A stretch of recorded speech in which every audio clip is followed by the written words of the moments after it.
This is StoryBeat, Storytellers on Storytelling, an exploration into how master storytellers and artists develop and build brilliant stories and works of art that people everywhere love and admire. So join us as we discover how talented creators of all kinds find success in the worlds of imagination and entertainment. Here now is your host, Steve Cuden.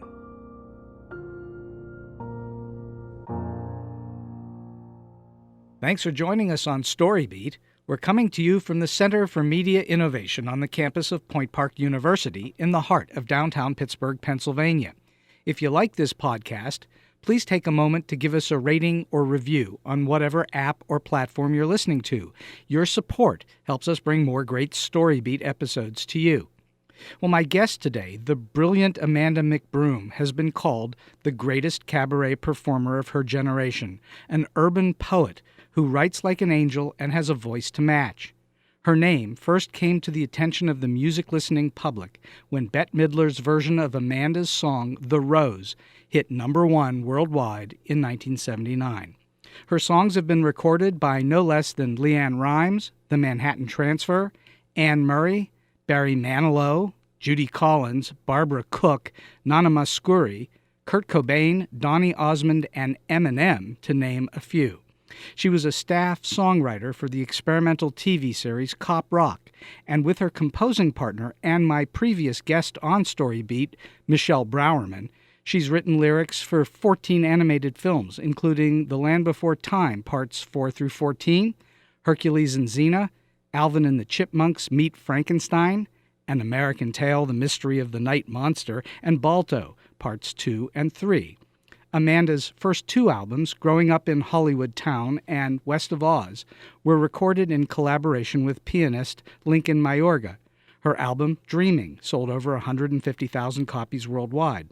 Midnight Matinee features performances by jazz legend Bob James and blues idol Robin Ford. Amanda McBroom Live at Rainbow and Stars was recorded during her sold-out month-long engagement at that most illustrious venue in New York. Other stellar recordings include A Waiting Heart, A Woman of Will, and Chanson, which is a tribute to Amanda's writing inspiration, the incomparable songwriter Jacques Brel. The CD Voices features a truly historic duet of Amanda and country legend Vince Gill singing her hit, The Rose. As an actress, Amanda appeared on Broadway in Seesaw and off-Broadway in Jacques Brel is Alive and Well and Living in Paris. She wrote her own musical, Heartbeats, which has been produced throughout the U.S. at numerous venues, including the Old Globe Theater in San Diego, the Goodspeed Opera House in Connecticut, the Cleveland Playhouse, the Pasadena Playhouse, and the Sacramento Music Circus. And her one-woman musical, A Woman of Will, had its world premiere at the Rubicon Theater in Ventura and its off-Broadway debut in 2005. Amanda also wrote the lyrics for the musical Dangerous Beauty, which had its world premiere at the Pasadena Playhouse in 2011. Performing live in cabarets, clubs, and concert halls has allowed Amanda to unite her songwriting, acting, and vocal talents into singularly dazzling performances that leave audiences and critics alike breathless with emotion. She's performed in concert at Carnegie Hall, throughout the U.S., in London, the Far East, and Australia. So for those reasons and so many more, I am beyond honored and truly thrilled to welcome the exceptionally talented Amanda McBroom to StoryBeat today. Amanda, so glad to have you on the show. Welcome. Thank you so much. I am delighted to be here. My mother would have loved to hear what you just read. Well, it's kind of like you've done a lot. Yeah. Well, I kept thinking, really? I did that? Oh, and I did that? I forgot. Oh, yes. Thank you for reminding me. You've had a career when you forget a lot of what you did. I guess that's true. So you've been writing and performing since you were very young. How did all this musical stuff begin? Where did this start? Well, the music part, probably when my aunt bought me a guitar when I was about 13, maybe. I played a little bit of piano, but around my house when I was a little kid. But she bought me a guitar, and I decided I was a folk singer. And that started me really singing. I'd been acting before then, but not singing. And the songwriting just appeared one day by mistake. Long after I was in Jacques Brel on a national tour of Jacques Brel, Right. and was one day when I was not working and my husband was, and I picked my guitar up and something came out and I played it for him when he got home, and he said, "Oh, you just wrote a song and it's not bad." I said, "Really? Did I just write a song?" And it's just gone, and then it became a hobby that then became my life. So it was never an intention of yours to do this. Never. It just happened. No. And do you know where it comes from for you, or were you always studying music as a kid? No, not at all. Huh. I loved musicals, and I loved musical theater, and I always wanted to be Julie Andrews. So the whole concept of music was in my life because I listened to it constantly. But I liked to sing, but I never had any idea I would ever write anything. And did you take lessons on how to play? No. You're just a naturally gifted musician. Well, let's just say I learned enough to be able to plunk a tune out on a piano or a guitar. Wow, well, and that's... it got okay. I got okay. I'm not brilliant like Michele is, but I can accompany myself if I have to. And our dear friend Michele is brilliant. There's no doubt about Yes, that. she is. So then the performing came before the writing. Does the performing inform the writing in your all along? Absolutely. The whole thing about songwriting was, when I started writing songs, I realized they were letters I was writing to people that I would never send. With music in them. And then I realized they're all monologues. That's true. Most of the songs I write are little dramatic, stories. And so but of course you've written songs that are for more than one person, yes? I always write songs for me. Just for you. Just for me. And then the fact that somebody else wants to sing them is, gravy. And how often do you think of songs that would be sung by, say, a choral group or by a band? You know what? It never occurs to me. Never. When it comes, I've gotten to the point where if there's after I've written something, I think, well, this might be nice if a choir wanted to sing it, but it's never the way I always start writing just so that I have a story to tell. So I think I'm a balladeer. I'm a storyteller. Sort of a Harry Chapin kind of person. Mm-hmm. I would say that's very accurate. So in other words, you are writing for yourself, and you're writing for you to perform these songs. Exactly. And I'm a selfish writer. Well, I think the world is glad you are. But then, of course, Joni Mitchell was too. Yes. So. Yes, and so is Bruce Springsteen, I would say, and people like that. Yeah, for sure. Do you have a preference between writing and performing? Performing's easier. I love to perform. But, every once in a while, when I will sit down and pick up a pencil and, give myself an assignment, I have a great time writing. So, but you say it's harder than performing.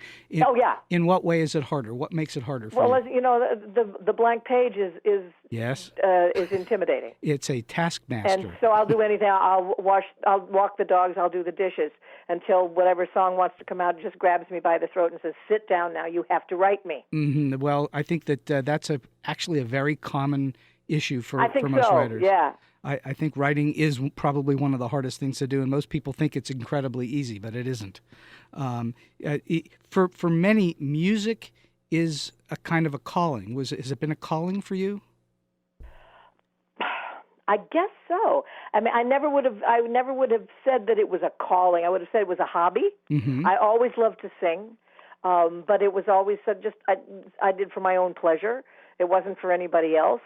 And because acting was my thing.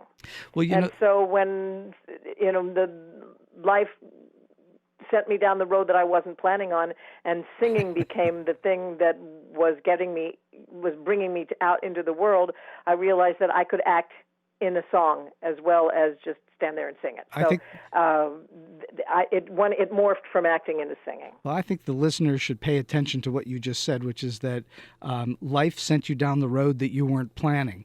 Yes. And so that's sort of the same thing as life is what happens when you're busy making plans, yes? Exactly. So for many people, it's like they have to do this.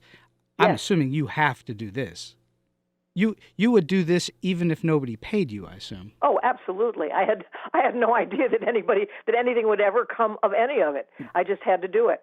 So, who or what were your earliest influences? Where did you start early? Influences in what way? Musically or language or what? But both musically and performing, and language. It all started with a love of words that was given to me by my parents. My dad was an actor, and my mother was a drama teacher. So there was no way in the world that I was ever going to be, that I wasn't going to be in. And I have no shyness. So I've been showing off since I was 3, and I've been in theater since I was about 10. So they were my first influence. They gave me an adoration of language and of performing. They were always encouraging me to do what I needed to do, and my dad would make the costumes, and my mother would do my makeup, and that sort of thing. Not that they were stage parents at all, because they had no idea whether I wanted to be professional. But they didn't discourage me from doing it.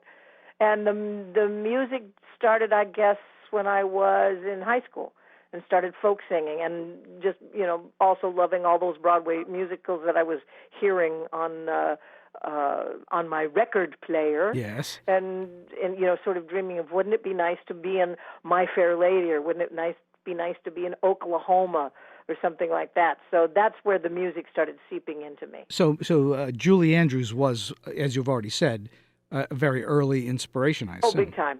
Yeah. And did you emulate her? Did you try to sing like her? I don't think I tried to sing like her. At the time, I had I certainly didn't have her 5-octave range. Who does? But I loved the sound of her voice. Mm-hmm. And I loved her perfect diction. I loved the fact that you could understand every word she said. And so she was an influence. I wouldn't say I tried to copy her, though. Okay, well, that's what I'm just getting at, what you're answering, which is where does this spark come from? So the listeners understand that it's good that it comes from somewhere. It's not necessarily out of the blue. Well, I had the spark, and my parents blew it into a flame. Ooh, that's nice. And they encouraged you. They didn't discourage you. No, they didn't. They didn't push me. They were not stage parents at all. But they saw that this is something I love to do, and so they did their best to make it, to help me learn how to do it. I wanted to go back a half a step and talk about something you said a moment ago. You said you're not shy. I've seen you perform. You are not shy. You are all out there. Do you ever get nervous before you go on stage? Oh, God, yes. Oh, yes. Well, there's always I like to call it energy rather than nerves, before you step out on a stage, because you never know what the creature that is the audience is going to be. Are they going to be your friends? Are you going to have to work to get them? Are they already ready to play? Mm-hmm. So there's that nervous energy. I get nervous if I'm doing a brand new show, not knowing what works and what doesn't until after I'm out in front of people and feeling it out with them, and I'm thinking to myself, well, that joke didn't land. Okay, well, that song works. Nope, that one doesn't. The first time I ever do something new, I get nervous. And you keep working with it, though, to get it to where it does work. Yeah. Or you throw it away. Or you throw it away, sure. Well, that's the editorial process. So as you learned how to write songs, did you also learn how to write and read music? Oh, I've always known how to read music. I see. I did learn that was in school in choir, because I was in choir in high school. So I do know how to read music. I'm not the best, throw me something hard in bebop jazz and I'll flumfer around like a fool. But I certainly can read music. I have a little bit of music theory. I see. So you're able to write music as well. It's not just something you're playing and somebody has to translate for you. I prefer to have somebody else translate it. But yeah, I can write it down if I have to. I see. When you're performing, are you ever in the middle of a song inspired to write a different song?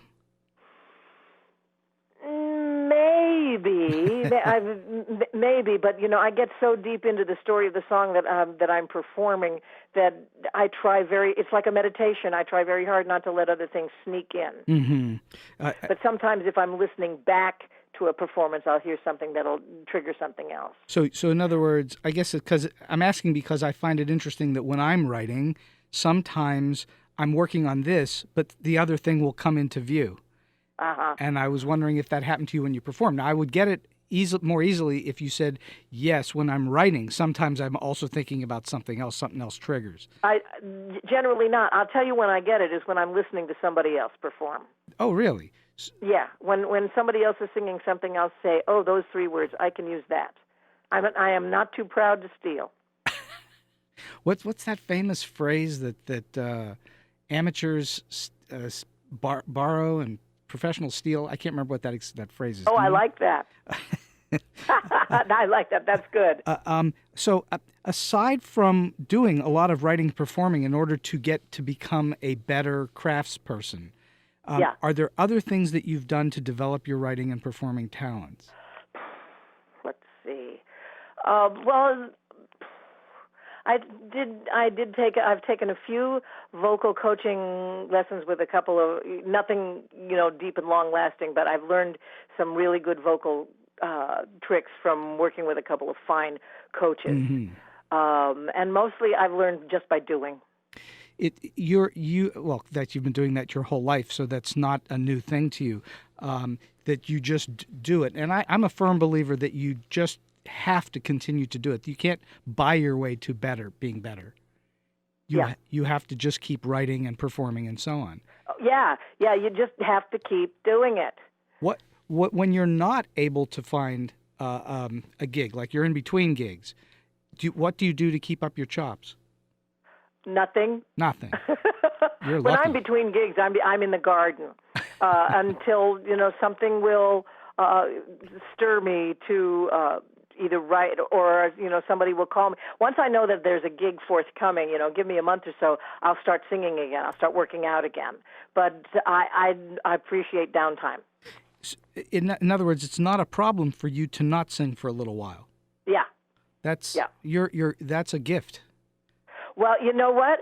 If I was Celine Dion, if I had an instrument like that and sang with such, Olympian prowess and such difficult, vocal challenges, I would sing every day. But my singing is, my songs are not that difficult and they're not that challenging. So I warm up when I have to, but it's there. For me, it's there. It's always been there. It's never not been there.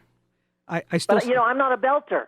I'm not a person who holds long notes high hard.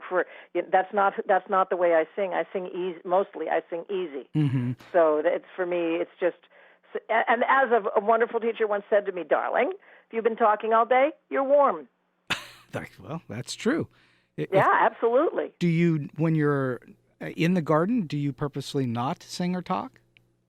I'll sing when I'm in the garden, when nobody's listening, absolutely.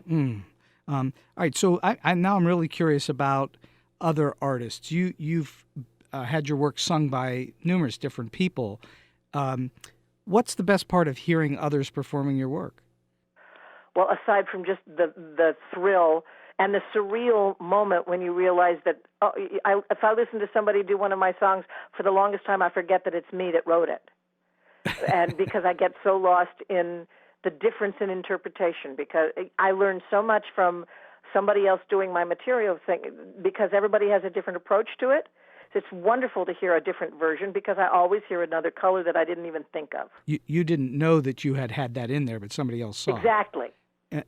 And do you enjoy working with other artists, like when you work with Vince Gill? Oh, of course.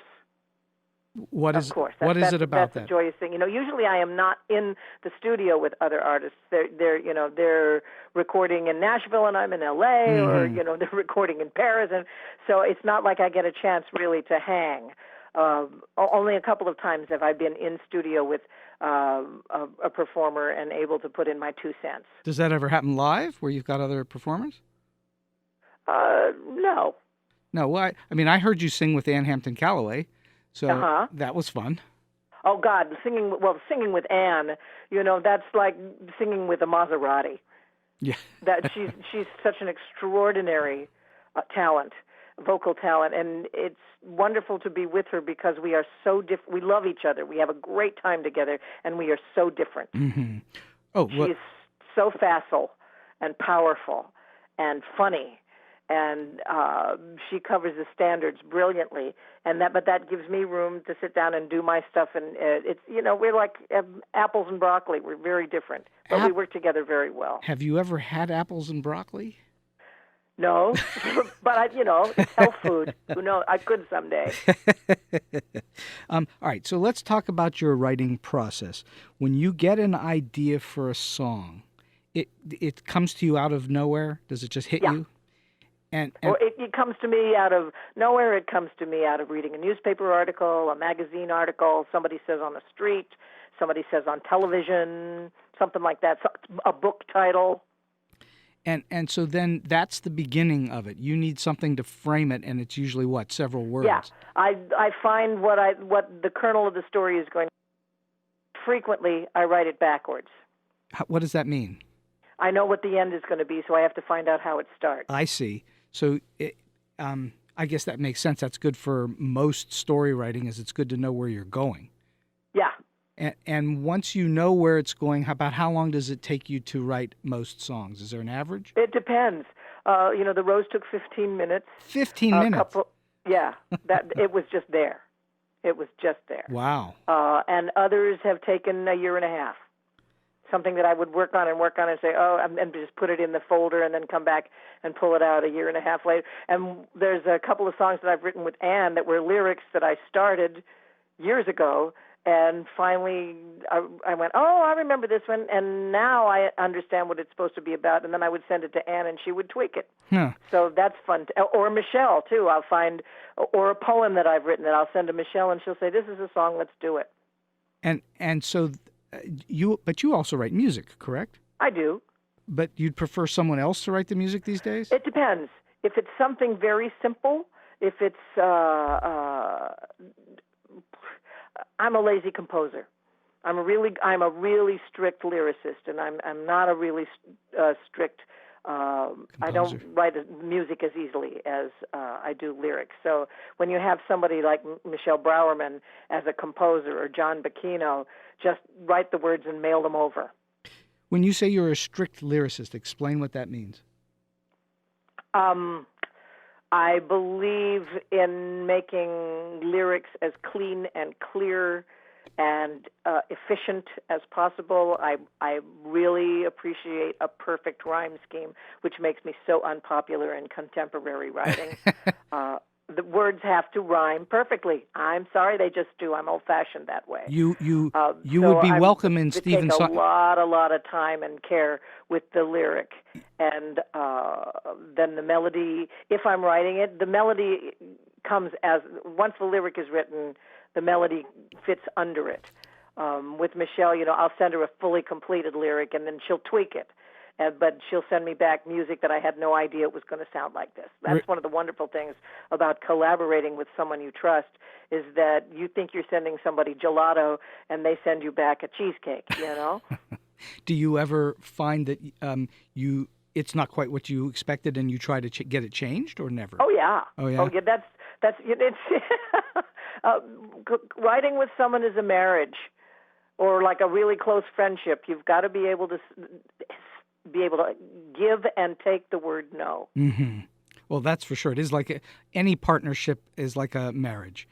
Exactly. I've had any successful partnership. Sure, and I've had a number of writing partnerships over the years, and it's you have your ups and downs, and you have your perfect days, and you have your less than perfect exactly. days. And then when you have your days when somebody says no, or when you say no, then you better be able to explain. You have to be able to say, that song is not yellow enough. No. You have to be a lot clearer about why it doesn't work the way you want it to. Regarding perfect rhymes, you would be very welcome in Stephen Sondheim's house. Yeah. He's all about perfect rhymes. He's all about perfect rhyme. That is one of his astounding skills, yes. And perhaps there's never been a greater lyricist than Stephen Sondheim. I think that you could be quite right. So do you have a regular, you probably don't, you probably already alluded to this, but is there a regular routine for you when you're developing a lyric? Is there something that you go through ritually, or is it always different? No, it depends. It's always a surprise. It's always different. Always? Inevitably, at some point, I'm down. I sit at my keyboard. Inevitably, at some point, I'm sitting at the kitchen table with the cat food plate just across the table, and having that. That's my favorite place to write, is at my kitchen table. So, Amanda, I don't think that's where I tweak and finish things. I'm going to send you a basket because you really shouldn't be eating cat food. So, do you work with an audience in mind, or are you the audience? When I'm writing? Yes. I'm the audience. You're working to please you. Absolutely. If it tickles me, or if it tickles, if it's something that I want to write with Michele, if it tickles me and or it tickles her, then yay. And when you then the first time that you play it before an audience, is it always a surprise what the reaction is? Oh God, yes. Always. It's that's really, it used to be, when I was starting out, incredibly frightening to me, because when you write a song, you're offering a bunch of strangers a peek into the middle of your heart, and you taking the risk that they're going to say, "Oh, that heart is not good." So it takes a great deal of moral courage to sing your own new material for the first time and chant that this bunch of strangers will identify. And how often, I'm going to guess not too often, but how often have you presented a song to an audience and they either left or booed or something like that? Maybe never. Never, yeah. I was going to say, so your fear is proved over and over again to be slightly unjustified, right? Yeah, but it's still there. I understand. You still want someone to like your children. It's a natural artistic fear that I think what you hear from a lot of writers of all kinds of different writing is you hear that the world is going to figure out that you're not real, that you're a fraud of some kind. Yes, exactly. and so you're always thinking they're going to figure it out that I don't know what I'm doing, but in fact you've proven over and over that you do know what you're doing. The problem is that you're always facing that, as we talked about earlier, that you're always facing that blank screen or that blank page. And so you're always starting over again. Yeah, which is great. It is great. It sure rattles your complacency. The one thing that I think, and you tell me if you feel the same way, that happens over time as you mature as a writer is that you learn over time, what doesn't work, so you don't try it anymore. You're always looking for something new. Yeah. And so you've eliminated a lot of things before you've started to write. Yeah. That makes sense? Yeah, absolutely. Yeah, as you go through time, you begin to figure out, I've said this before. Yeah, correct. I remember at one point I was in a very dry, non-creative phase, and Ann Hampton Calloway said to me, she said, "Oh, have you run out of stories about yourself?" And I said, "Yes, I have." And she said, "They'll come back." And Michele always says to me, "Darling, you've emptied the refrigerator. You just have to stock the refrigerator before you can cook again." That's when you go out and you garden. Yeah, that's when you go out in the garden, or go hang with friends, or go listen to your girlfriends complain about their lives, or read the newspaper, or whatever. Yeah. Are you a person that walks to get inspiration? Walks? Yes. Yes. Yeah. Yes. The two places where I get the most, physically, the most writing done or the most things finished is taking a long walk or a shower. For some reason, falling water. And, that's so inappropriate for Southern California because we're, so water is such a precious commodity here. That's true. But for some reason, I can find the end of a line in a shower better than anywhere else. So would you say when you're seeking, how am I trying to say this? Are you frequently seeking ideas, or are you just waiting for them to come to you? I wait for them. Unless I've got, an assignment, in which case, I will seek, and I will, it's like writing these songs for these animated films they're challenging in a way, but they're delightful because somebody has said, this is the character, this is the situation, this is the song we need. Thank you. Now you've telling me what the story is I have to tell. Great. When you have to make it up yourself, it's harder. Yeah, well, I guess that's true for all kinds of storytelling. Where it's easier if somebody says, "Here's the assignment," and that's wonderful to have an assignment and a deadline. I like deadlines. Are you a fan of deadlines? Well, they make me do things. I'm a great procrastinator, so a deadline is a good thing. But you've also written a lot of stuff as a procrastinator where nobody had a deadline. Exactly. Well, that's... The song sets its own deadline. Once I start, I really want to finish it. I get very impatient and very excited when I start something. How many songs do you think you write that are, when you're done, aren't going anywhere? Does that happen? That are going to what? Not happen? That are not going to happen. You've written it, and you look at it, and you go, I'm not giving this to anybody. Oh. That ever happened? I hadn't even thought to count. I know they're there because I have, a trunk full of lyric that has never seen the light of day. Mm-hmm. But but I couldn't give you a head count on it. The one thing I know is that any lyric that is not useful has at least one line I can steal that will be useful. That's good. I'm trying to impress upon the listeners that it's, even for a long-time professional, there's a lot of work that happens that is not necessarily going to be used. Oh, absolutely. But and none of it is wasted. None of that effort is wasted because there is a word, a phrase, a something in there that the reason it was written, I truly believe, is that at some point you can take that one sentence and create something else out of it. Mm-hmm. And the other side of that is that you are exercising that muscle, and you don't exactly that too. You are keeping your chops up. Yeah, because you don't want that muscle to go flaccid at all. You want that muscle to stay healthy, even if at that moment it's not opening a can. Exactly. So when you're a fast writer, correct? Yeah, when it really hits me, it's very fast. How many songs have you written that way, where it's 10 or 15 minutes? Oh, I don't mean maybe. not an exact number, but a general. I'd say about maybe 10 or 12. 10 or 12, where it's just there. Yeah, I say I'm the window that happened to be open when they wanted to come out. I've said to various artists on this show that is a really typical answer from creative individuals, where they will say something like, it came as a bolt out of the blue, or they are a channel for something that's coming through them. Do you feel as if the words and the music are coming through you, that you're a channel for it? Yes. And so you actually feel like you're not creating anything. Something is coming through you. Yes. I know the ones that are messages from somewhere else, and the ones that are work that I create, which are harder, but not less valuable or wonderful. But you long for the ones that just leap out at you, and you know that you didn't write them. Well, because who wants to work hard at this? Exactly, darling. Do you have a favorite song of yours? Favorite song of mine? Well, the Rose, of course. I would think. And my song about my father, Errol Flynn, I'm very fond of that one. And Michele and I just wrote a really beautiful song. I have this project of songs for contemporary songs for Shakespeare's women. And it's a show I've been doing called Lady Macbeth Sings the Blues. Right. And there's a song that Michele and I wrote for the character of Desdemona that is my current favorite song.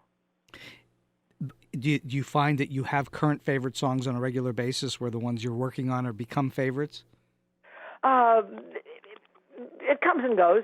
Now, I wouldn't say that every song I write is immediately my favorite. No. The ones that I love to sing, that really resonate from a very deep place in my heart, that really speak to other people, those are my favorite songs. Okay, so when you're listening to music, what do you tend to listen to? What's your... I'm sorry, say that again? When you're listening to music, what do you tend to listen to? What is your favorite music to listen to? My favorite music to listen to? Oh, boy. Well, I would have to say predominantly songs with a lyric as opposed to just music, although nothing helps me pay the bills better than classical music. A little Mozart goes a long way with my checkbook. But why is that? Why does Mozart go a long way with your checkbook? I read about this. They said it has something to do with the science behind, the mathematics behind the music. Right. Mozart or Bach, they have discovered that if they play that in classrooms, people's response times are better, and they learn more. Wow. And they learn more easily if they're listening to Bach, Mozart, and classical music. Are you able to listen to Mozart and then come up with a lyric? No, I don't listen to classical for that. I listen to other songwriters because I'm story driven. Right. So I'm lyric. That's why I love to hear. I love to hear other people's thoughts. It's fun. I have a book by Jimmy Webb, which is I really love. I admire him greatly as a songwriter. One of the things that he says often is, I can't listen to anybody else's music when I'm writing. No. And I find that listening to somebody else's music can be very stimulating to me. And well, I think that's the two sides of the coin. One is that you really can't listen to anything. I can't listen to words when I'm writing. I can't listen to songs with words when I'm writing. I can only listen to music. It can interfere. Yeah. Yeah, I'm listening to the words and I can't think of my own. So that's what I happens. find if I'm stuck, I'll put on Springsteen or Warren Zevon, or go back and pay a little attention to Brel, and then I'll just go. I won't play it. I won't play somebody singing while I'm writing, but I'll stop and listen to somebody else whose art and craft inspire me, and then I'll go back. So Warren Zevon is one of the great lyricists of all time. Isn't he? Oh, I'm so glad to hear you say that. He's my man. He wrote what I think is maybe the greatest lyric, the single line lyric in the history of music. You're going to love this. Which one? It's "A little old lady got mutilated late last night." Yes. Is that one of the great lyrics? That's one of the time? that is. Yes, it is. A little old lady got mutilated late last night. I mean, how do you even get there? I'm so happy to hear you say that because he's been my inspiration for years. Oh yeah, he's and great. He's highly. When I talk to younger writers, I say, okay, so what do you think of Warren Zevon? And they don't know who I'm talking about. So I say, all right, you right now. Oh, well, Pandora, YouTube, whatever. Check him out because his craft sounds so easy and it is so impeccable. Yeah, impeccable. And I teach for a living, and I teach 18 to 22-year-olds, and there's a whole lot they don't know. Yeah.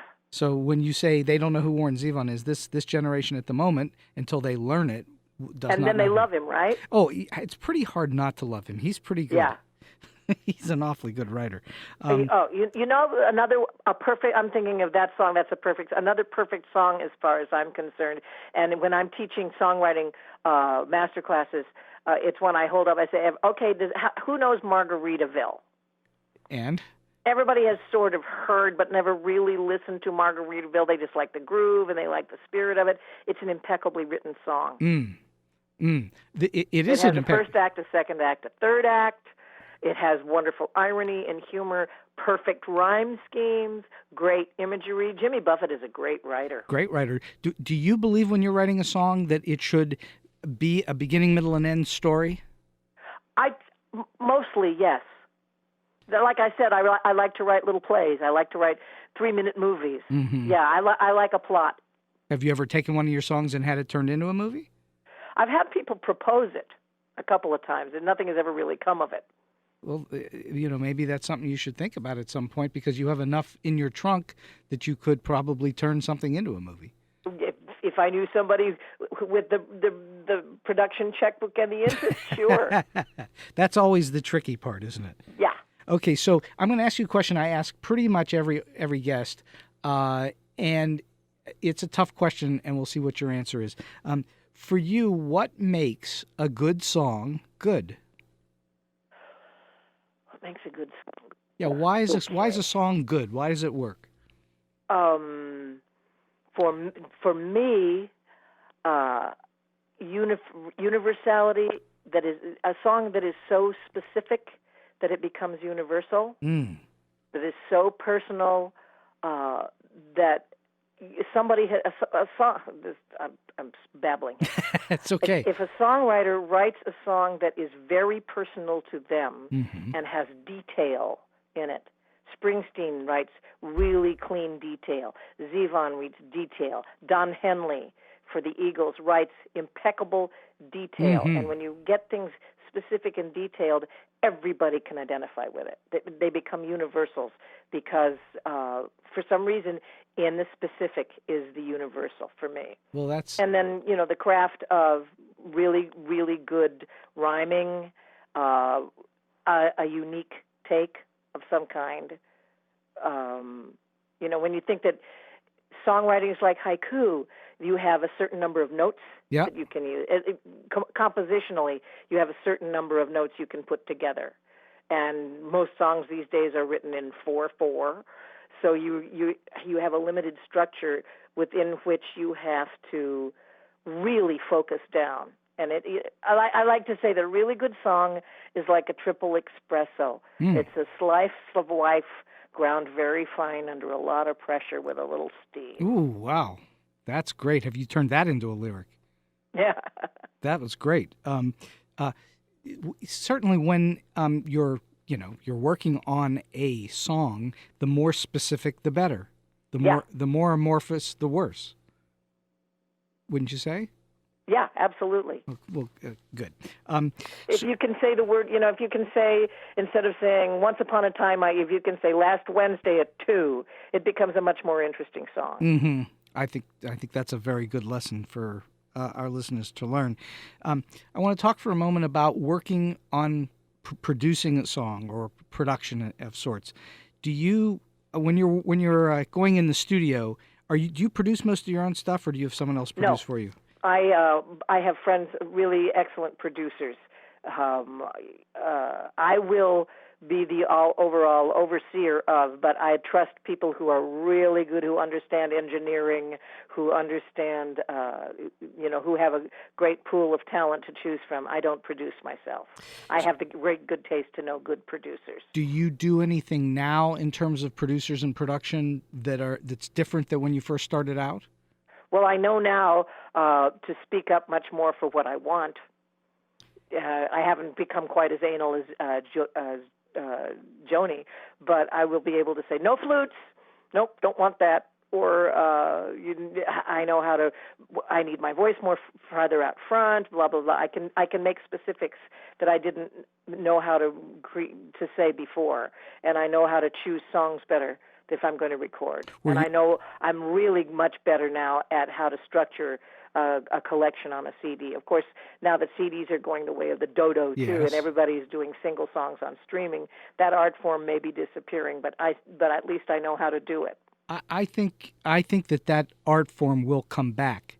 I hope so. I think it's gone away. I think people will long for albums that actually have some sort of a tale to them. I certainly hope so. So in the early days when you were recording, you felt like you were at the mercy of the people behind the booth. Well, they knew much more than my two first albums were direct-to-disc albums. It was actually the great blessing of how I ever learned to record, because when I had sung backup for Bette on her recording of The Rose, and the guy who played the piano was Lincoln Mayorga, this wonderful pianist who had his own really prestigious audiophile label, and he said, I want to produce you. And I said, I've never been produced. I've never been in the studio. He said, don't worry. And he took me into the soundstage at MGM where he recorded. And what they do with an audiophile, it was direct to disc. They put you in the middle of an orchestra, and then you cut an entire side without stopping. Wow. And then which gives you this incredible live, and then you do a pass, and then you do another pass, and sometimes you'll do 5 or 6 passes of an entire side until you get the one that you think is perfect. And that way you can hear, if you're the true audiophile geeks can hear a page turn, or somebody coughing quietly in the back between numbers. You don't stop. And then when you decide you have the perfect take, they grab the master and they race it down to a pressing plant, and they start pressing immediately because it starts to deteriorate. And they can press maybe 100,000 copies before that particular master is worn out, and then they have to pick the second best recording. And so what it is it's live performance. And I had been doing, by that time, I'd been doing Broadway. I'd been doing off-Broadway. I was very comfortable on a stage doing live performance. So the first 2 recording experiences I did were me and an orchestra with some friends sitting around the outside with headphones on. So it was like doing a show. And that's how I started to learn how to sing in studio. That process, that doesn't exist anymore, does it? If it does, it doesn't happen very often. It's truly, it's the best sound you can ever get because it's so live and the engineering is so precise. And the true collectors, the people with the $40,000 sound system, love their direct-to-disc CDs. Well, albums. I know that was the way that Sinatra recorded everything was live. Oh, yeah.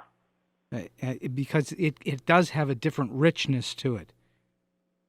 It doesn't sound canned. It sounds live. No, it doesn't sound canned. It doesn't have that metallic sound because it hasn't been compressed. You know, it's compressed enough when you put something, a recording, you take it and you put it on a CD. That's compression. When you put it on Sirius radio, you've turned it into aluminum. Yeah, right. It sounds like you're singing in a tin can. So when you did this, you had already learned how to perform live, and then you learned how to perform live in the studio, which I guess has a similar thing to it, but with maybe slight differences. It's different because you can't be as big, because you're not performing to 5,000 people. Right. You have to learn how to you have to learn how to perform smaller and more intimately because your voice is an inch from the microphone. So there's you have to relearn technique. And so have you been able to take that technique that you learned back then, and have you continued to use it, or have you abandoned it in any way? Oh, no. I've learned how to be small. I've learned how to be intimate. I've learned how to be precise. Every time I'm in studio, I'm better than I was the time before. And wow, that's an interesting self-revelation. You honestly can feel that you've gotten better every time. Absolutely, because I'm not intimidated like I used to be. And how did the recordings come out when you felt intimidated? There's times when I could hear that it wasn't as honest as I would like it to be, or I was worried that my voice couldn't hit certain notes, that, and maybe a little bit more strained.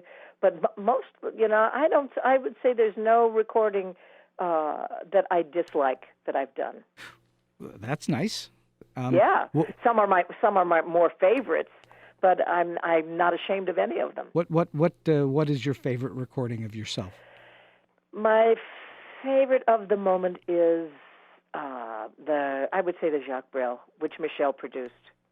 So I haven't told you this, but a couple of years ago here in Pittsburgh, there was a production of Jacques Brel, and for years I was a lighting designer and hadn't done it for 25 years, and I designed the lighting for Jacques Brel. Oh, for heaven's sake! And it was fantastic. That show's fantastic. Oh God, yes, it's such great music. It's endlessly listenable. Yes. Yeah, and which part did you play? Did you do Carousel? I started as the little one, and then I wound up doing the big guns. And the carousel is always there. You did it live here in Pittsburgh when I saw you. Yeah. And that song always amazes me when anybody can pull that off. You should have heard it when I sang it in Dutch. You sang it in That's Dutch? That's called giving yourself a tonsillectomy.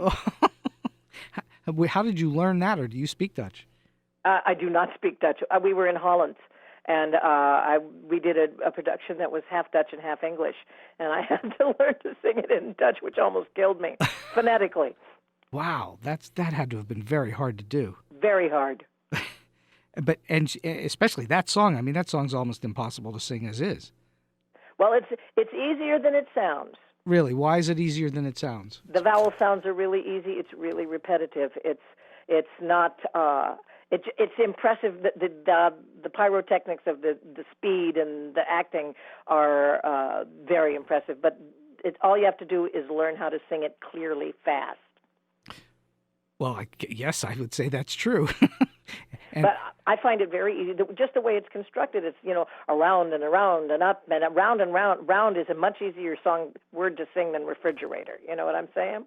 I didn't know he had put refrigerator in there. There's not too many songs with refrigerator in there. I'm not going to have to try it. No. All right. So when you're performing, what would you say from back then through today? What's the most challenging aspect of performance? From back then to today, what's the most challenging aspect? Aside from maintaining vocal health, Yeah. I would say always remembering that every performance is new, that every audience is new, and to keep things fresh, not to fall into patterns of repetition. Now, so in other words, you try not to repeat yourself. Yeah, I mean, you're going to repeat yourself in a certain way because you're singing the same song again. Of course. Or again, especially when people request it, like The Rose, like Carousel. But trying to make it new and trying to tell the truth. That's the major thing that I learned from my husband, George, who was an astonishing singer. When we were first working together, he just turned to me and said, "Oh, for God's sake, stand still and tell the truth." And that's how Sinatra did it. That's how Brel did it, and that's now has been for many years my mantra as far as singing a song. And when you're standing there and telling the truth, does it come out a little bit different every time? Absolutely. So it's the truth of the moment. It's the truth of this particular moment. That's correct. Mm-hmm. And so that truth, it comes from within you, and you've written the song. So Yeah. Are you learning new things about the song every time? Absolutely. That's interesting. You're always finding something new in a song. Yes, and sometimes it's a major revelation, and sometimes it's just a teeny tiny thing, but it's something new. And of course, come on, you're singing to a different audience every night, and performing is a game. It's a ball game. I bounce it to you, you bounce it back to me, and depending upon with what enthusiasm you bounce it back to me, with what arc you bounce it back to me, who's asleep, who's awake, who wants to play. It's a totally different game every song, every night. That's true. And one of the things that we teach our actors here is that you have to be in the moment. You can't try to repeat yourself. It has to be in that moment. Exactly. If you try to repeat yourself, it's going to be boring. That's right. It will be boring, and there can be nothing more deadly in a performance than boredom. That's right. What do you do I'm going to go back to writing again. What do you do to stay on target and on deadline once you're on something? Do you have a method or a technique? No. I just know that it has to be done by Tuesday. So, okay, that means I can't watch, my favorite television. I can't watch Game of Thrones until I have at least finished one verse. So one verse gets a treat. Yeah. And the treat is Game of Thrones. Yeah. Well, the other thing, too, is changing the mindset. Instead of saying, oh, God, I have to have this done by a certain time, you say, oh, boy, look what I get to do. I have to do this. What a gift. Well, it is a gift. It is. So acknowledge the fact that it's a gift rather than a chore. The work that you do and the work that, which is my work, has been different, but in a similar vein in the entertainment industry. It is a privilege. It's not a right. And, right. And it is a gift if you're able to do it and do it well at some level where people are actually giving you money for it. Yeah. And, the other thing, one of the imperatives, this is going to sound really woo-woo, I know, but music is a healing. And if I realize one of my purposes in life is to make people feel better. And if that's the way I can add a little joy, a little peace, a little healing to the world, that's my job, and I need to do it. That's why I'm here. I think I truly believe that. That is a glorious thing that you've just said.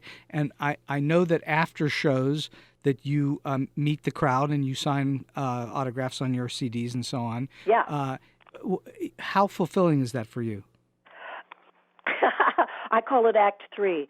It's wonderful. It's tiring.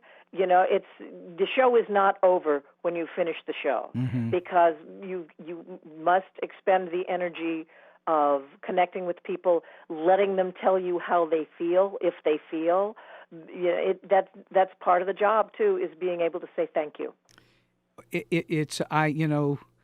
I'll give you a little taste of my world, which is take 2 seconds. I just was in South Korea where I saw for the first time the show that I wrote, Jekyll and Hyde, performed in Korean. And that must have been amazing. it was amazing. It was, in fact, it was one of the best, if not the best production I've ever seen. Wow. And I didn't understand a word they were singing, and I understood every word they were singing. Yeah. But to hear it in another language.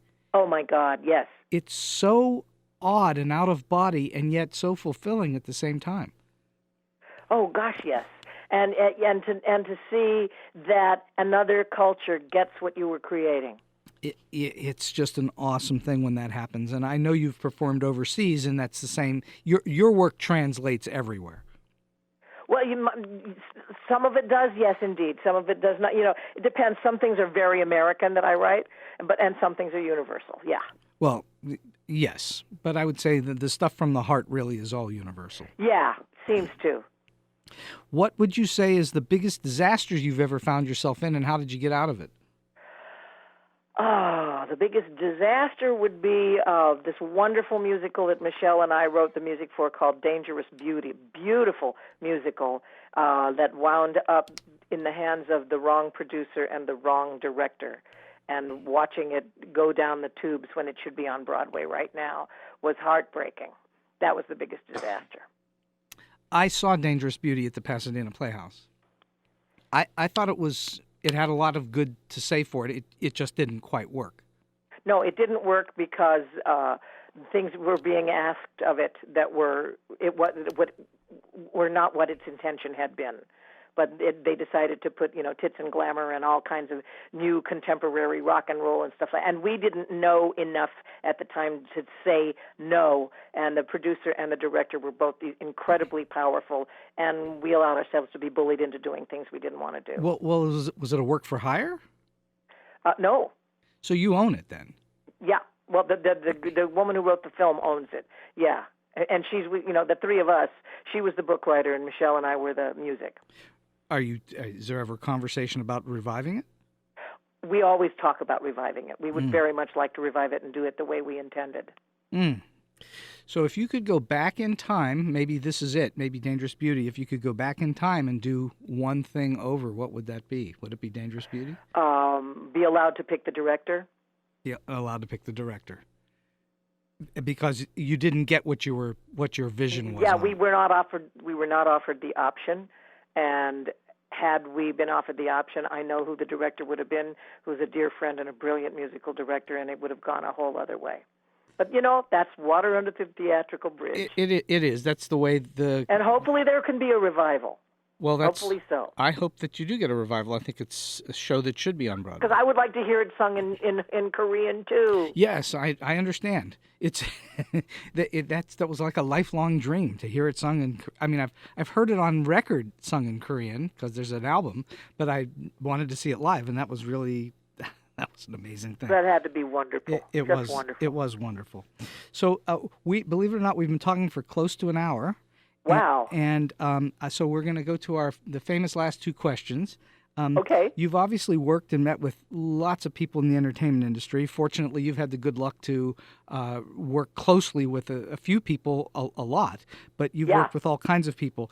Do you, in all of your experiences, have a quirky or an oddball or an offbeat or a funny or just a weird story that you can share? I was trying to think of that. The one that came to mind, and it's truly silly, because almost all of my creative relationship with people have been, delightful, but I would not say out of the ordinary. But I would say the silliest moment was when I was nominated and eventually won the Golden Globe for The Rose. Right. And the presenter was Suzanne Summers. Okay. And we walked out on stage and we were wearing exactly the same dress. Oh, no.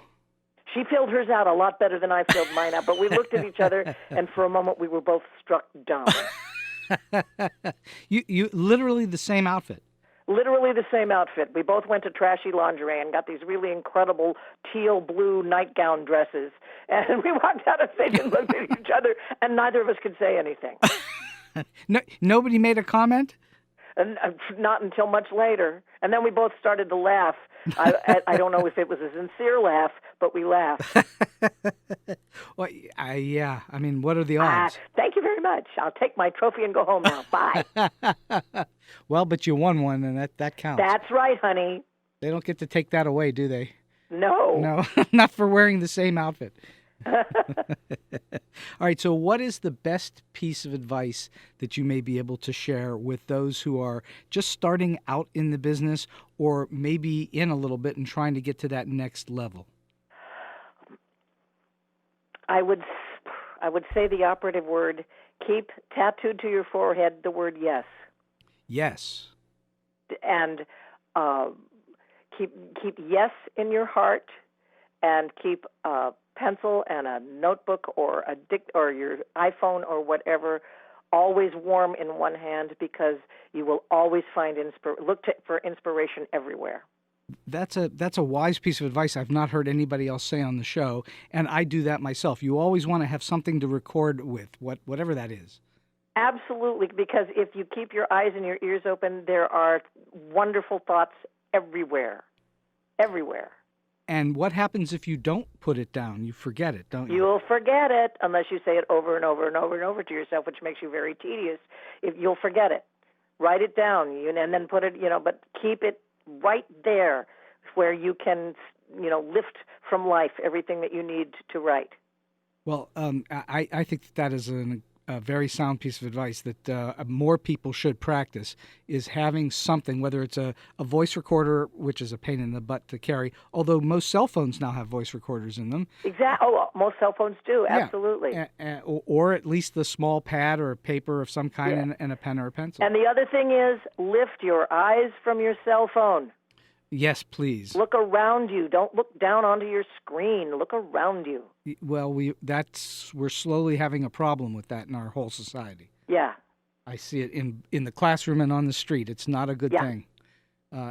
Do look up and take in the world, because where else are you going to get your ideas? You're not going to get them in the cell phone. Exactly. Yeah. Yeah. I like that. Look up and take in the world. I'm stealing that, Steve.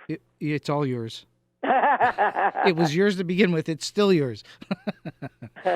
Amanda, this has just been a fantastic, fast, and greatly entertaining hour, and I thank you so much for coming on the show. Thank you, Steve. I appreciate you coming on the show. Let us meet in Pittsburgh for more good wine at some point. Will do.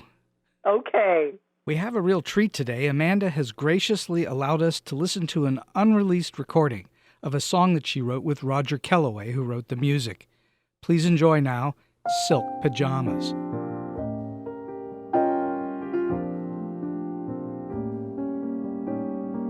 Cool is evening rain on summer skin, a twist of lime, a splash of gin, Grappelli on the violin, and silk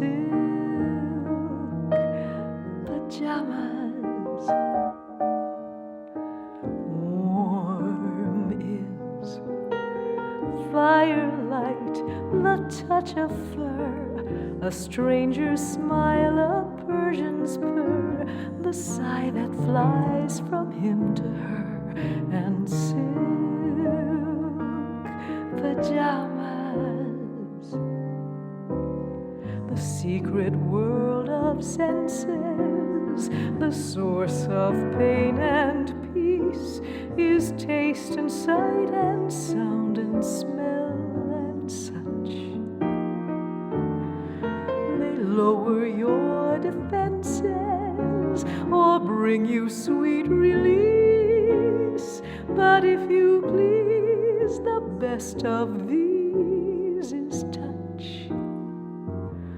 Oh, soft is April breeze, the blush of dawn, a waking rose, a new mown lawn, the pillow that you dream upon, and silk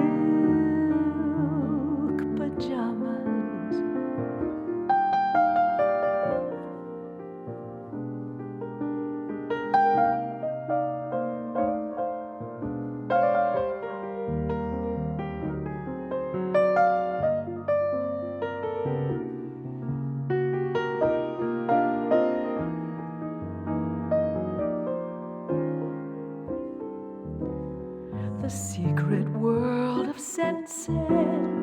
The source of pain and peace is taste and sight and sound and smell and such.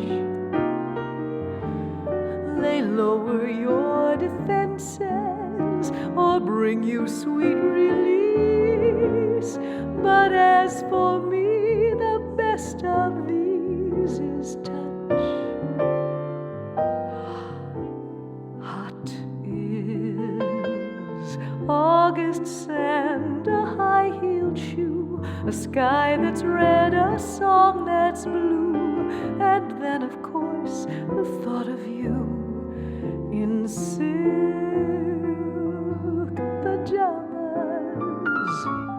Without a doubt, you in or out of silk pajamas.